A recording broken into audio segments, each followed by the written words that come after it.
Hello दोस्तों, नमस्कार। Revision classes में आपका स्वागत है। आज हम अपने बायोलॉजी के चैप्टर सर्कुलेटरी सिस्टम में ब्लड के बारे में पढ़ेंगे। ब्लड क्या होता है? ब्लड एक लिक्विड कनेक्टिव टिश्यू होता है जो हमारी जो ऑर्गन्स बनते हैं वो 3 लेयर से बनते हैं। 3 लेयर हम आगे पढ़ेंगे कौन सी होती हैं। एक लेयर होती है मेसोडर्मल लेयर, और इसी मेसोडर्मल लेयर से जो ऑर्गन्स बनते हैं उनमें एक हमारा कनेक्टिव टिश्यू जो है ब्लड भी होता है, और एक जो हमारी कार्डियक मसल्स होती हैं वो भी मेसोडर्मल लेयर से ही बनती हैं। अब देखो ये लेयर ये बना रखी मैंने। ये पहली जो अंदर वाली लेयर होती है इसको बोलते हैं एंडोडर्म। एंडोडर्म जो इनर वाली लेयर होती है ये होती है, बीच वाली होती है मेसोडर्मल लेयर, और बाहर वाली होती है जो लेयर इसको बोलते हैं एक्टोडर्म लेयर्स, और आउटर वाली इससे हमारी स्किन बनती है। इससे हमारे जो हमने ये पढ़े कार्डियक मसल्स जो ब्लड है वो बनते हैं। और जो ये एंडोडर्म लेयर होती है जो अंदर वाली, इससे कौन से ऑर्गन्स बनते हैं? ये लंग्स बनते हैं, thymus gland, thyroid gland, kidney, ये सारे ऑर्गन्स हमारे एंडोडर्म लेयर से बनते हैं। ये जो है हमारी फिटस के अंदर होती है, मतलब जो भ्रूण होता है माँ के पेट में, ये 3 लेयर्स, उसी से इन 3 लेयर से पूरी ह्यूमन बॉडी बनती है। ठीक है। जो क्वांटिटी होती है ब्लड की वो मेल में होती है 5.5 से 6.5 लीटर, और फीमेल में कितना होता है? 4.5 से 5 लीटर या 5.5 लीटर तक। ठीक है। और ये हमारा जो इसकी क्वांटिटी है वो हमारे टोटल बॉडी वेट का 7% होती है लगभग। ब्लड का पीएच होता है 7.4, लगभग एल्कलाइन होता है, मतलब बेसिक नेचर का होता है। ब्लड का टेम्परेचर होता है 38 डिग्री सेल्सियस। और जो ये ब्लड होता है ये बनता कहाँ पे है? हमने पढ़ा था हड्डियों में कि हड्डियों के बीच में एक जो ऑर्गन होता है, मतलब ये मटेरियल पाया जाता है जो बोन मैरो बोलते हैं इसको। बोन मैरो में ही हमारी ब्लड की फॉर्मेशन होती है। ठीक है। जो एम्ब्रियो होता है या चाइल्ड होता है उसमें हड्डियाँ तो बनी नहीं होती, तो उसमें जो है वो ये ब्लड कहाँ पे बनता है? उसमें जो ब्लड जो है वो हमारा लीवर बनाता है। एम्ब्रियो या चाइल्ड में लीवर के अंदर जो है ब्लड की फॉर्मेशन होती है। और इसका कलर कैसा होता है? रेड होता है। रेड जो कलर है अब एक पिगमेंट के कारण होगा, और उस पिगमेंट का नाम होता है हीमोग्लोबिन। हीमो मतलब आयरन के कंपाउंड्स होते हैं, जिसके अंदर आयरन जो F2 पॉजिटिव होता है आयरन कंपाउंड, इसको फेरस बोलते हैं। इसी फेरस कंपाउंड से हमारा जो है हीमोग्लोबिन बनता है। ग्लोबिन होते हैं प्रोटीन। ये आयरन और प्रोटीन से मिलके बनता है हीमोग्लोबिन। इसी हीमोग्लोबिन के कारण हमारा जो है कलर रेड होता है ब्लड का। एक यूनिट जो ब्लड होता है 300 से 350 ml होता है। मतलब हमने कई बार सुना होगा कि मैंने 1 यूनिट ब्लड दान कर दिया, या 2 ब्लड यूनिट हमने दान किया, डोनेट किया, तो ये मतलब हमने कितना ब्लड डोनेट किया? तो 1 यूनिट ब्लड डोनेट करने का मतलब है कि हमने 300 से 350 ml जो है ब्लड वो डोनेट कर दिया। मेल में क्या होता है? 15 से 2 यूनिट ऊपर या नीचे जो है हमारा ब्लड जो है हो सकता है। फीमेल में क्या होता है? 13 मतलब 11 से 15 के बीच में जो ब्लड है पर 100 ml ब्लड जो है हमारा वो होता है। मतलब ये ब्लड होने का मतलब, ब्लड मतलब हीमोग्लोबिन होने का मतलब है उसमें ऑक्सीजन की वैल्यू कितनी है। जो हम चेक करते हैं ना कि ह्यूमन में 15 होना चाहिए, 14, 15, 16 ऐसे होना चाहिए मेल में, और फीमेल में होना चाहिए 11 से 13 के बीच में, तो उनमें एनीमिया नहीं होता। तो ये वही यूनिट होती है, हीमोग्लोबिन मापते हैं हम। वैसे तो हमारे बॉडी में ब्लड 5 से 6 लीटर होता है, लेकिन ये जो यूनिट्स होती हैं ये हीमोग्लोबिन की मापते हैं हम। पर 100 ml में कितने हीमोग्लोबिन्स हैं वो हमारी ब्लड की यूनिट्स होती हैं। कॉकरोच का जो ब्लड होता है वो वाइट कलर का होता है, और ये वाइट कलर किसकी वजह से आता है? हीमोग्लिम्फ नामक पिगमेंट की वजह से कॉकरोच का ब्लड वाइट होता है। ऑक्टोपस का ब्लड ब्लू कलर का होता है हीमोसाइनिन नामक पिगमेंट के कारण, जिसके अंदर ये कोबाल्ट होता है, इसकी वजह से ऑक्टोपस का ब्लड ब्लू होता है। ब्लड जो होता है प्योर इम्प्योर ये हमने पढ़ लिया पहले कि आर्टरीज और वेन्स में होता है, ऑक्सीजन इसमें कम होती है, इसमें ऑक्सीजन ज़्यादा होती है। ब्लड के 2 कंपोनेंट्स होते हैं, एक लिक्विड पार्ट होता है, एक सॉलिड पार्ट होता है। जो सॉलिड पार्ट्स होता है इसमें हमारी ब्लड सेल्स होती हैं, जो हमने पढ़ी हैं red blood cells, white blood cells और प्लेटलेट्स। जो लिक्विड पार्ट होता है उसमें प्लाज्मा होता है। ये हमने लीवर में पढ़ा था कि जो लीवर एक पिगमेंट बनाता है बिलीरुबिन। बिलीरुबिन पिगमेंट के कारण जो प्लाज्मा का कलर क्या होता है, लाइट येलो कलर होता है। जो ब्लड होता है उसमें लगभग 55% प्लाज्मा होता है और 45% हमारी ये ब्लड सेल्स होती हैं। इसका colour light yellow, pale yellow colour का होता है। पिगमेंट बिलीरुबिन जो लीवर बनाता है, और इसकी एक्सेस के कारण हमें पीलिया रोग हो जाता है जिसको जॉन्डाइस बोलते हैं। इसकी फॉर्मेशन कहाँ पे होती है, बोन मैरो में। अब प्लाज्मा के कंपोनेंट्स कौन से होते हैं, 90 से 92% तक इसमें वाटर होता है। ग्लूकोज आयंस होते हैं ये सारे, क्लोरीन, पोटेशियम, बाइकार्बोनेट, ये सारे 1 से 2% होते हैं। और प्रोटीन्स होते हैं 7 से 8% तक। ये वाले प्रोटीन्स ध्यान रखना कि ब्लड में जो प्लाज्मा होता है उसमें ये सारे प्रोटीन होते हैं। Globin, albumin, fibrinogen, prothrombin, fibrin और थ्रोम्बिन, ये सारे प्रोटीन्स जो है हमारे प्लाज्मा में पाए जाते हैं। ये ग्लोबिन प्रोटीन क्या काम करता है, एंटीबॉडीज़ बनाने का काम करता है। एल्बुमिन क्या करता है, ओस्मो रेगुलेशन का काम करता है। ठीक है, ओस्मो रेगुलेशन मतलब हमारे जितना भी वाटर, मिनरल्स, आयरन्स होते हैं इन सब के बैलेंस का काम क्या करता है, एल्ब्यूमिन करता है। और ये जितने भी बच गए, फाइब्रिनोजन, प्रोथ्रोम्बिन, फाइब्रिन, थ्रोम्बिन, ये सारे प्रोटीन्स जो हैं ब्लड क्लॉटिंग का काम करते हैं। ठीक है, अब हमने प्लाज्मा पढ़ लिया। प्लाज्मा के बाद हमारी ही बारी है रेड ब्लड सेल्स के बारे में पढ़ने की। अब हम रेड ब्लड सेल्स के बारे में पढ़ेंगे। रेड ब्लड सेल्स को अर्थ्रोसाइट सेल्स भी बोलते हैं। अर्थ्रो का मतलब होता है रेड और साइट्स का मतलब होता है सेल। इसकी डिस्कवरी किसने की थी, एवी ल्यूवेनहॉक ने रेड ब्लड सेल्स की डिस्कवरी की थी। और ये हमारे ब्लड की सबसे ज़्यादा हमारे ब्लड में जो सबसे ज़्यादा सेल्स होती हैं ये रेड ब्लड सेल्स ही होती है। लगभग 99% सेल्स रेड ब्लड सेल्स होती हैं। और ये सबसे छोटी ब्लड सेल्स होती हैं। मतलब red blood cell, white blood cell और प्लेटलेट्स में इनका साइज़ सबसे छोटा होता है। और ये इनकी क्वांटिटी जो होती है वो सबसे ज़्यादा होती है। मेल्स में 5 से 5.5 मिलियन होती है पर mm और फीमेल में 4 से 5 मिलियन होती है पर mm। और इसको काउंट करने के लिए हमें एक इंस्ट्रूमेंट की ज़रूरत पड़ती है, उसको बोलते हैं हीमोसाइटोमीटर। इसकी फॉर्मेशन कहाँ पे होती है, बोन मैरो में। लाइफ स्पैन कितना होता है इसका, 120 डेज़। और इसकी ब्रेकडाउन या डेथ कहाँ पे होती है, एक तो लीवर में होती है और एक स्प्लीन होती है, प्लीहा। ये हमारे ना जो स्टमक होता है उसके थोड़े से साइड में होती है, उसको हम प्लीहा बोलते हैं हिंदी में। और यही जो है यहाँ पे सबसे ज़्यादा जो है डेथ होती है हमारी आरबीसी की। और लीवर में तो बहुत कम होती है लेकिन ज़्यादातर यही होती है। रीजनरेशन कहाँ पे होती है रेड ब्लड सेल्स की, वो स्प्लीन में होती है, इसी प्लीहा में रीजनरेशन होती है।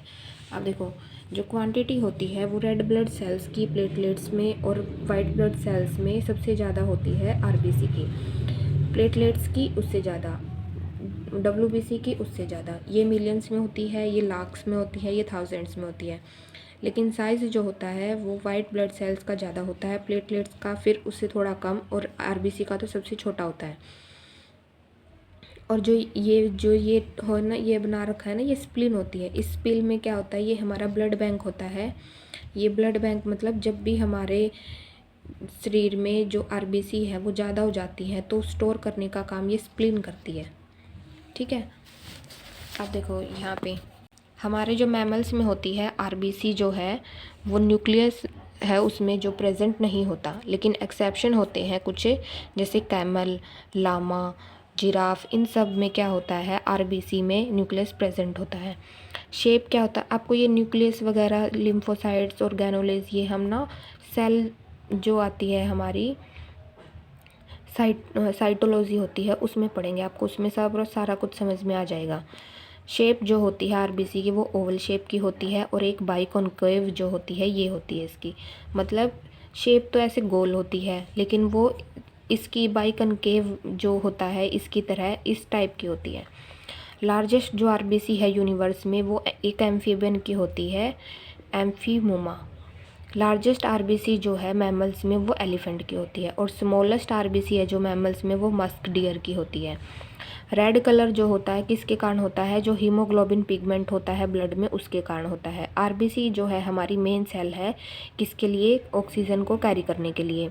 आरबीसी के फंक्शन क्या होता है, आरबीसी का फंक्शन होता है हीमोग्लोबिन जो होता है हमारा, हीमोग्लोबिन के साथ जो है ऑक्सीजन उसके साथ अटैच हो जाती है और यही जो अटैच होके हमारे पूरी बॉडी के सेल टिश्यू ऑर्गन सब तक जाती है और ये फिर क्या करती है वापस लेके, ये ऑक्सीजन तो दे देती है लेकिन इन सेल से जो एक्सेस जो है कार्बन डाइऑक्साइड वो वापस ले आती है।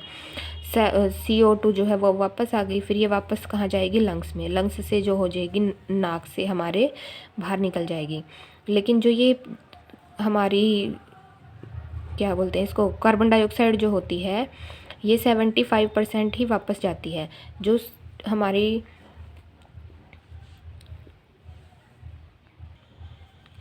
70% ही वापस जाती है और जो 25% बच गई कार्बन डाइऑक्साइड वो क्या करती है, वो वाटर के साथ अटैच होके मतलब उसके साथ रिएक्शन करके कार्बोनिक एसिड बनाती है।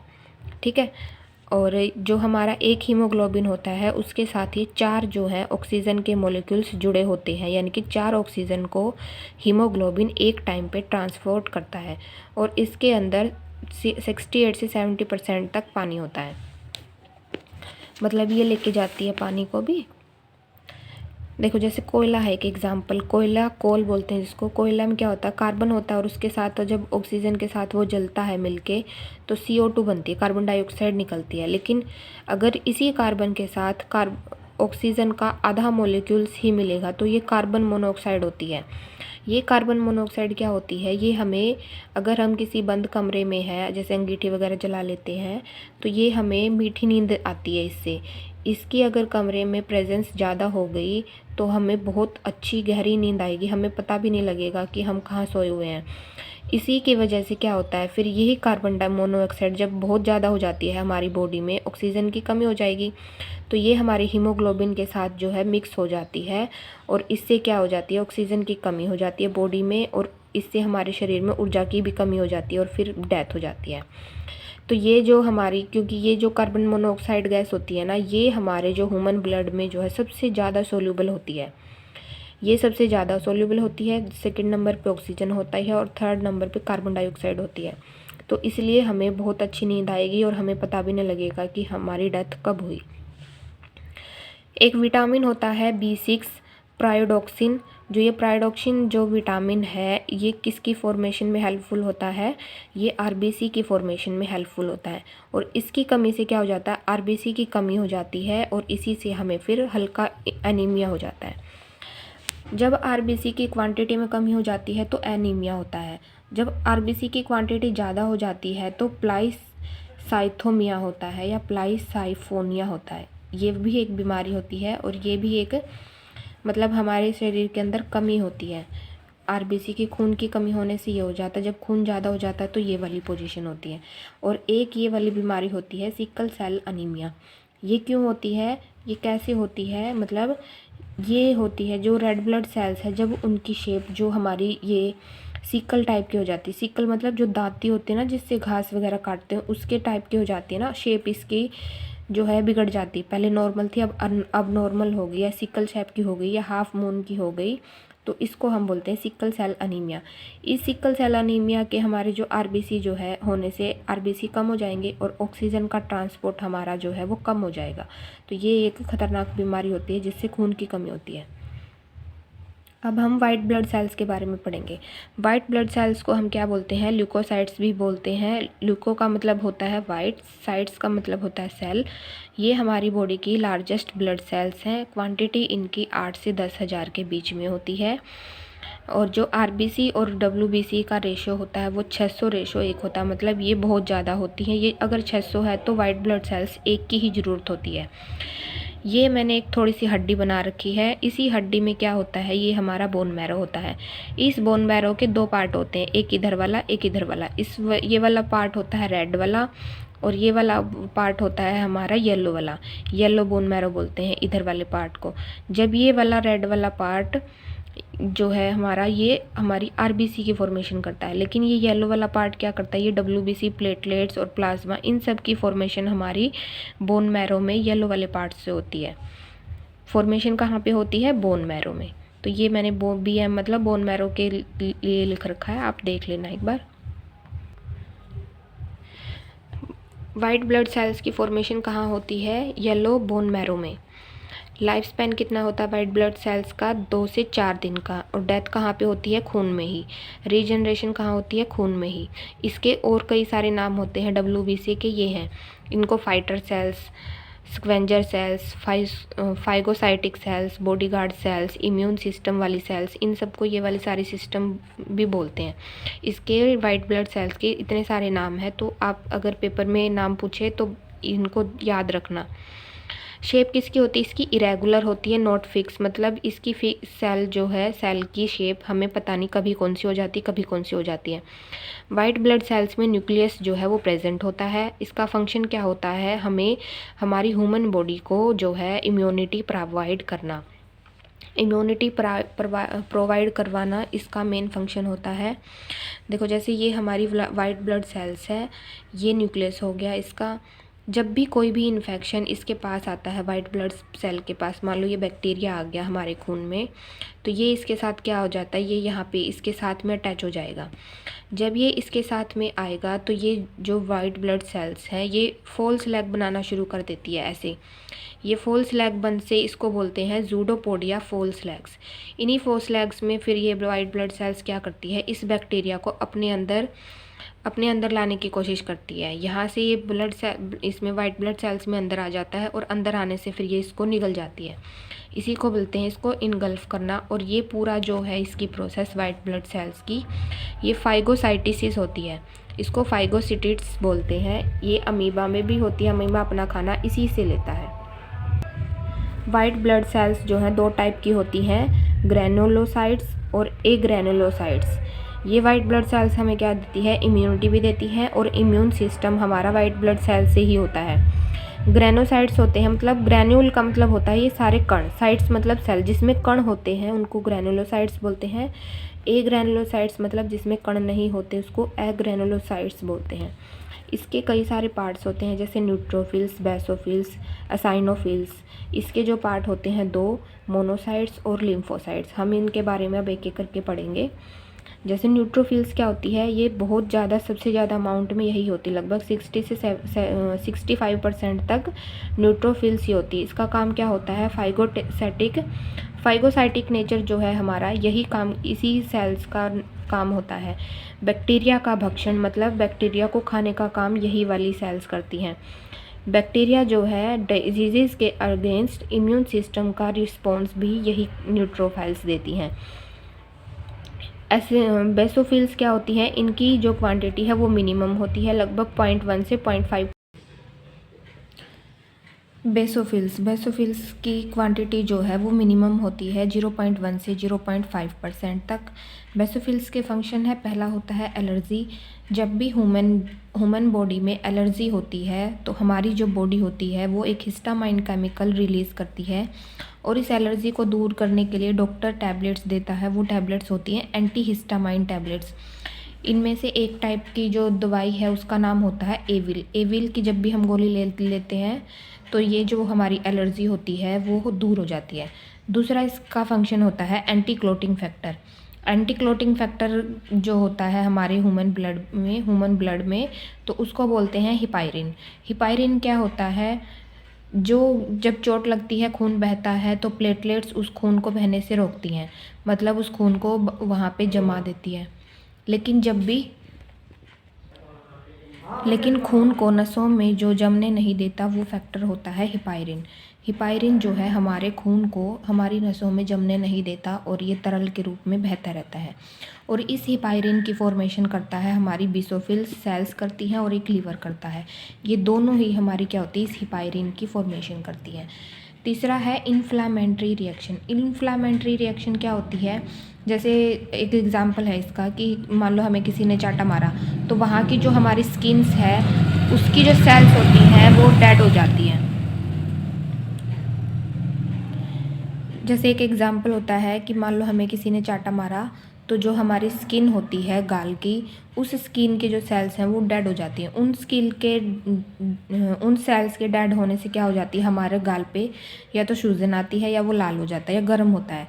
उससे फिर क्या होता है, दर्द भी होने लगता है। तो ये सारी जितनी भी रिएक्शंस होती हैं, लाल होना, गर्म होना, इन सबको बोलते हैं इन्फ्लामेटरी रिएक्शंस। और ये इन्फ्लामेटरी रिएक्शन इन्हीं बेसोफाइल्स जो हमारी है, बेसोफाइल्स, इन्हीं सेल्स की वजह से होती है। अब तीसरा है एसिनोफिल्स। एसिनोफिल्स जो होती हैं वो 2 से 3% तक होती हैं। और ये 2 से 3% होती हैं। इनका काम क्या होता है, इनका फंक्शन देखो कि जब भी हमारी जो ये बेसोफिल्स हमने पढ़ी, जब ये काम नहीं करती, अपना काम करना बंद कर देती है, तो ये हमारी एसिनोफिल्स हैं जो ये काम करती हैं। मतलब एलर्जी का काम, एंटीहिस्टामाइन का जो दवाई लेते हैं हम एलर्जी से, एंटी क्लोटिंग फैक्टर होता है, इन्फ्लामेटरी रिएक्शन है, या वायरस से लड़ने का काम भी कुछ कभी कभी ये जो एसिनोफाइल्स सेल्स हैं ये करती हैं। अब देखो एग्रेनुलोसाइट्स में पढ़ना है हमें मोनोसाइट्स और लिम्फोसाइट्स। हमने जो है ग्रेनुलोसाइट्स की न्यूट्रोफिल्स, बेसोफिल्स और एसाइनोफिल्स पढ़ ली। अब एग्रेनुलोसाइट्स का मोनोसाइट्स और लिम्फोसाइट्स पढ़ना है। जो एग्रेनुलोसाइट्स होती है इसका लगभग 6 से 8% तक जो है ये मोनोसाइट्स होती है। और ये हमारी जो WBC होती है उनमें सबसे बड़ी होती है। और लिम्फोसाइट्स होती है ये 20 से 25% तक होती है और ये WBC सबसे छोटी होती है। लिम्फोसाइट्स जो होती हैं, लिम्फोसाइट्स का फंक्शन होता है हमारे शरीर में एंटीबॉडीज़ बनाना। एंटीबॉडीज़ क्या काम करती है, एंटीबॉडीज़ जो हमारी वायरस, बैक्टीरिया या जो भी इन्फेक्शन करते हैं उनके खिलाफ लड़ने की शक्ति होती है। जो एंटीबॉडीज़ होती हैं ये हमें बीमारियों से बचाने का काम भी करती है। ये जो लिम्फोसाइट्स होती हैं ये 2 टाइप की होती है, एक तो बी लिम्फोसाइट्स और एक होती है आई लिम्फोसाइट्स। जो ये बी लिम्फोसाइट्स हैं ये, इनके लिए अगर ये हमारे इसमें मतलब इसमें कोई गड़बड़ हो जाती, कम हो जाती हैं या मर जाती हैं, तो इसके लिए हमें इसकी वजह से क्या होती है, एक टीबी नामक बीमारी होती है जिसके लिए BCG नामक वैक्सीन लगती है। जब लिम्फोसाइट्स जो हमारी आई लिम्फोसाइट्स होती हैं ये क्या काम करती हैं, ये जो है हमारे शरीर में बनती तो बोन मैरो में है, लेकिन ये बोन मैरो में बनने के बाद जब मैच्योर होने के लिए जाती हैं तो ये थाइमस ग्लैंड के पास जाती हैं और थाइमस ग्लैंड ही इनको मैच्योर करती है। और इन्हीं जो आई लिम्फोसाइट्स की वजह से क्या होता है, जब ये कम हो जाती है, मर जाती है, तो ये HIV एड्स की कंडीशन में क्या होती है, कम हो जाती है। इनके कम होने से हमारी मेमोरी सेल्स भी नहीं बनती, फिर एंटीबॉडीज़ भी नहीं बनती। तो एंटीबॉडीज़ नहीं बनती तो एड्स या HIV एड्स के कंडीशन में जो पेशेंट होता है उसके लिए हल्की सी चोट भी बहुत मतलब जानलेवा होती है। वो इसीलिए होती है क्योंकि ये हमारी एंटीबॉडीज़ बनना बंद हो जाती हैं। जब भी ये लिम्फोसाइट्स होती हैं इनकी फॉर्मेशन बोन मैरो में होती है और ये मैच्योर होने के जो ये वाली जो बी लिम्फोसाइट्स ये मैच्योर भी बोन मैरो में ही होती है, लेकिन ये आई लिम्फोसाइट्स मैच्योर जो है वो थाइमस ग्लैंड के पास होती हैं। अब मोनोसाइट्स का फंक्शन देखो, ये सबसे बड़ी लार्जेस्ट WBC होती हैं, फाइगोसाइटिक नेचर की होती हैं, बाहर से आए संक्रमणों को खाने का काम करती है, हम पहले पढ़ चुके हैं। HIV एड्स में क्या होता है, जो WBC होती है उनकी कमी हो जाती है। ये जो T लिम्फोसाइट्स होती हैं इन्हीं T लिम्फोसाइट्स की वजह से हमें एड्स होता है। WBC की सॉरी 1 मिनट, जो हमने यहाँ पे ये आई पढ़ा था ना, ये आई नहीं है, ये T है। ये T लिम्फोसाइट्स की वजह से होता है, ठीक है। WBC की कमी किसकी वजह से होती है, ल्यूकोपीनिया की वजह से। WBC की जब कमी हो जाती है तो एक बीमारी होती है ल्यूकोपीनिया। इसमें क्या होता है, हमारी जो इम्यूनिटी है वो कम हो जाती है और उसकी वजह से हमें बहुत सारी बीमारियां भी जानलेवा हो जाती हैं। मतलब एक साथ बहुत सारी बीमारियां होने का काम होता है ल्यूकोपीनिया। WBC जो है वो बहुत ज़्यादा हो जाती है तो उसको बोलते हैं ल्यूकीमिया मतलब ब्लड कैंसर। ये इसमें क्या होता है, ये WBC जो है वो एक दूसरे पे ही अटैक करना शुरू कर देती है खून में, तो ये ल्यूकीमिया होता है। ब्लड में जो कैंसर होती है उसको ल्यूकीमिया बोलते हैं। और इसमें क्या होते हैं, खून के जो है गांठें बनने लग जाती हैं बॉडी के अंदर। अब तीसरा है ब्लड प्लेटलेट्स। अब हम ब्लड प्लेटलेट्स के बारे में पढ़ेंगे। ब्लड प्लेटलेट्स को हम थ्रोम्बोसाइट्स भी बोलते हैं। थ्रोम्बो मतलब क्लोटिंग करने वाले और साइट्स मतलब सेल्स, वो सेल्स जो क्लोटिंग करने का काम करती हैं। इनकी क्वांटिटी लगभग 4 से 5 लाख होती है। शेप जो होती है इनकी वो इरेगुलर होती है और लाइफ स्पैन कितना होता है 8 से 10 दिन का या 1 से 1.5 वीक का। फॉर्मेशन कहाँ पे होती है? बोन मैरो में। फंक्शन क्या होता है? ब्लड क्लोटिंग करना या ब्लीडिंग को स्टॉप करना। क्लोटिंग फैक्टर जो है हमारी बॉडी में ये 3 होते हैं, कैल्शियम, विटामिन के और क्लोटिंग प्रोटीन। जो कैल्शियम होता है ये एक तो ब्लड में होता है और एक बोन में होता है। जो ब्लड का कैंसर होता है वो कैल्शियम होता है, वो क्लोटिंग फैक्टर में काम आता है। विटामिन के भी इसमें काम आता है क्लोटिंग फैक्टर में। और ये क्लोटिंग प्रोटीन्स होते हैं ये 3, ध्यान रखना, थ्रोम्बिन, प्रोथ्रोम्बिन, फाइब्रिनोजन। ये जो फाइब्रिनोजन है ये मेन फंक्शन होता है, मेन प्रोटीन होता है ब्लड क्लोटिंग करवाने के लिए। ये सारे क्या कर ये सारे जो क्लोटिंग फैक्टर्स हैं ब्लड क्लोटिंग कराने का काम करते हैं। अब देखो ब्लड क्लोटिंग की ब्लड क्लोटिंग की केमिकल रिएक्शन में क्या होता है, जैसे हमें कहीं पे चोट लगी, चोट लगने से क्या होता है, हमारा खून बहता है। खून में ही क्या होता है, हमारी कैल्शियम भी होती है, प्रोथ्रोम्बिन भी होती है और बहुत सारी यहाँ पे जितनी भी मसल्स होती हैं जहाँ पे चोट लगी है वो मसल्स हमारी डैमेज हो जाती हैं, तो हमारा खून बहता है ना। तो इसी खून में क्या होता है, प्रोथ्रोम्बिन होता है। ये प्रोथ्रोम्बिन पहले इनएक्टिव फॉर्म में होता है। इसी प्रोथ्रोम्बिन की को हम ये मतलब खून जो है वो थ्रोम्बिन में बदल देता है और ये एक्टिव फॉर्म होती है किसकी प्रेजेंस में, कैल्शियम और थ्रोम्बोप्लास्टिन की प्रेजेंस में। जो प्रोथ्रोम्बिन है वो थ्रोम्बिन में कन्वर्ट हो गया। अब ये जो थ्रोम्बिन होता है ये सबसे पहले क्या काम करता है, ये जो हमारे खून में हिपायरिन होता है जो कि एंटी क्लोटिंग फैक्टर है, मतलब वो खून को जमने नहीं देता, उसको डीएक्टिवेट करता है। क्योंकि जब तक हमारे खून में हिपायरिन है तो हमारे खून का जो है वो क्लोटिंग नहीं हो सकती, वहाँ पे खून नहीं जम सकता। लेकिन चोट लगी है तो हमें वहाँ पे खून जमाना है, तो इसलिए सबसे पहले हिपायरिन जो होता है उसको डीएक्टिवेट करता है थ्रोम्बिन। और फिर यही थ्रोम्बिन क्या करता है, फाइब्रिनोजन के साथ मिलके फाइब्रिनोजन को फाइब्रिन में कन्वर्ट करता है। और ये फाइब्रिन क्या काम करेगा, ये करेगा जो हमारे खून में जितने भी कंपोनेंट्स हैं उन सबको खोलने का काम करता है।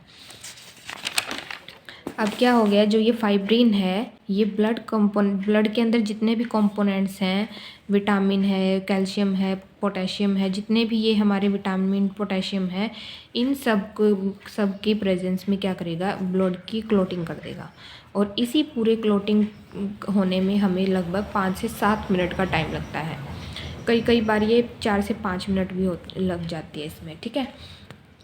प्लेटलेट्स क्या होती हैं, प्लेटलेट्स की मतलब जब डिक्रीज़ हो जाती है, इंक्रीज़ होता है तो क्या हो जाती है, जब डिक्रीज़ हो जाती हैं तो हमारे खून में जो है वो हमारे खून की जो है क्लॉटिंग नहीं बन पाती और हमारा खून जो है वो बहता रहता है, जिससे एक्सेस ब्लीडिंग होने से जो इंसान की मौत भी हो सकती है।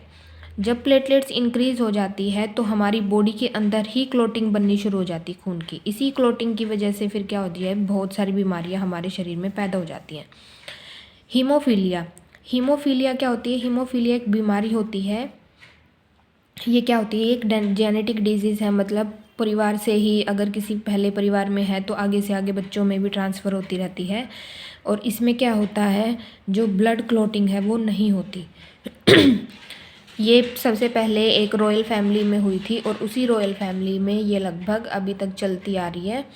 तो ये इसलिए इसका नाम रॉयल डिजीज़ भी बोलते हैं या क्वीन विक्टोरिया भी बोलते हैं। हीमोफीलिया जो बीमारी है ये रॉयल फैमिली में होने की वजह से इसको रॉयल डिजीज़ भी बोलते हैं। और इसमें जो होता है एक क्लोटिंग फैक्टर्स जो होते हैं 9, 7, ये हमें नहीं पढ़ने, ये नहीं बनते। जो क्लोटिंग फैक्टर्स नहीं बनते, इन्हीं क्लोटिंग फैक्टर्स के ना बनने से जो ब्लड क्लोटिंग नहीं हो पाती, इसको हीमोफीलिया बोलते हैं। और ये जो है बाय बर्थ होती है। एक होता है डेंगू। डेंगू में क्या होता है, ये हड्डी तोड़ बुखार भी बोलते हैं इसको। इसमें क्या हो जाती है, प्लेटलेट्स जो है वो कम हो जाती हैं। इसमें क्या हो जाती हैं, प्लेटलेट्स कम हो जाती हैं। आपको भी पता होगा ये डेंगू बहुत डेंजरस होता है।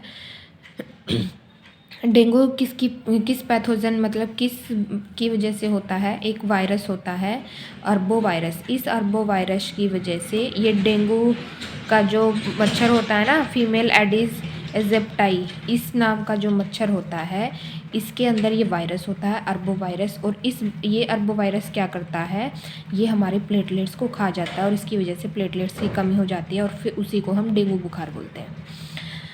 अब हमें पढ़ना है ब्लड ग्रुप। जो ये वाला ब्लड ग्रुप है ये हम नेक्स्ट वीडियो में पढ़ेंगे। Thank you.